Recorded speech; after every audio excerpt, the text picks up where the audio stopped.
જે sir Sayajirao ગાયકવાડે gravity line અને વાલની ઉપર છત્રી બનાવી છે ત્યાં આગળ સત્યનારાયણ કથાનું આયોજન કરવામાં આવતું હોય છે. કથાનો મુખ્ય આશય ચોમાસું સારું રહે, સપ્રમાણ રહે, ખેડૂતોની ખેતી સારી થાય અને અર્બન વિસ્તારમાં લોકોને પીવાનું પાણી મળી રહે અને જે વડોદરા શહેરમાં ગ્રીનરી છે એનો પણ સારો વિકાસ થાય, જેથી કરીને ક્લાઇમેટ ચેન્જની સામે આપણને લડવાની તાકાત મળે.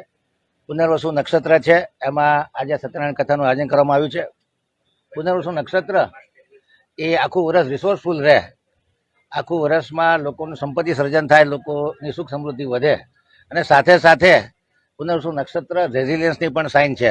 એટલે પૂરની પરિસ્થિતિ ઊભી થાય તે વખતે વડોદરાના નાગરિકો સામૂહિક તાકાતથી સાચા અર્થમાં એક રેઝિલિયન્ટ સિટી તરીકે આપણે ઉભરીએ અને આ વખતનું ચોમાસું સપ્રમાણ રહે, જેથી કરીને પૂર પણ ના આવે ને લોકોને પીવાનું પાણી પણ મળી રહે, એ અભ્યર્થના સાથે આજે સત્યનારાયણ કથાનું આયોજન કરવામાં આવ્યું છે.